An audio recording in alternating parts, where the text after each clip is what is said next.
Good morning mga ka-hunter sa mampanig ng mundo. Magandang umaga sa lahat. Ah, Dito na naman si ka-hunter nyo. Maagang maaga na naman dahil hinahanap yung mga kawan na dilis para kasi yung mga kawan na dilis kung nasaan yan may mga isdang malalaki. Nandito may mga dilis pero sobrang labo mga ka-hunter. Pero kung talagang bibiyayaan tayo ni Lord kahit na malabo, kaya gunang nanggo. Wag susuko hanggat mayroon, tumatakbo na may mga ano na oh. Kaya watch na lang kayo mga hunter. At maraming salamat sa walang sawang sumusuporta at mga subscriber ko na nandiyan pa rin kayo na naghihintay na kung anong i-upload ko. Sana ingatan tayo ni Lord ngayong araw at lahat tayo lalo na lahat ng nangingisda, sana bisingan tayo araw-araw. Thank you Lord sa lahat at ingatan kami. Watch na lang kayo mga ka-hunter. Dito ako ngayon.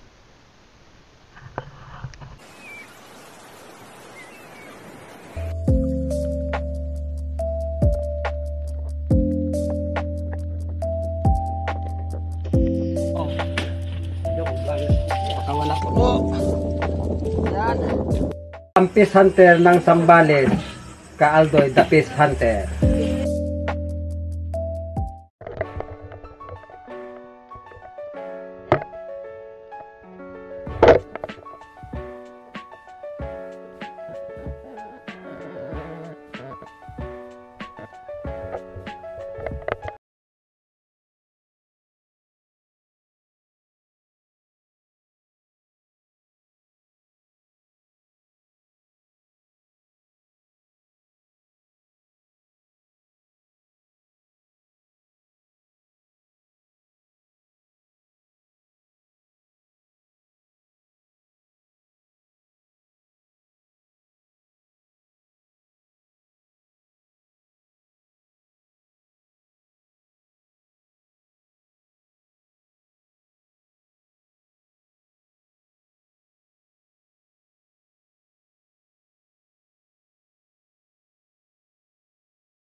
Kanter, nakauwi na kami. Tanghali na eh.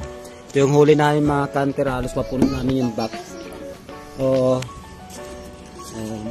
yan mga kanter, mga sabsabado, ang lalaki sana oh. Malalaki. Gaganda kanter, sana pero okay na. Sasalamatan na natin yung mayroon. Kung nakuha namin sana siguro 100 kilo yung lahat kanter. Malakas yung agos kanter. Kaya umapaw sila, nahiga yung lambat. Mabaho ako makikita ng sabsabat yung ganitong kalalaki. Super laki talaga. Tapos isang tribali kanter na maliit. Wala kasing kawan kaya naglambat muna kami ng kapatid ko. Ito yung mga huli namin. No? Yan yung pamangking ko. Oh, sabi niya shout out lang. Lahat kayo mga subscriber ko at viewer, sabi niya siya ang sumusuporta sa akin para makapanood kayo kasi concern siya sa akin na tumatanda na si Ka-Hunter, kaya sabi niya kahit na paano ganyan lang ang ano niya, malaking bagay na rin sa suporta niya. Thank you so much ko. Okay, oh, no, flying fish pa siya. Yan mga kanter, thank you Lord. At thank you rin sa mga subscriber ko at viewer na walang sawang nanonood. Yan, nagkalat sana si Sabado. Ang ganda talaga. Oh, thank you. Okay, maraming salamat. Ulan ni Papa at ako ni Kanter.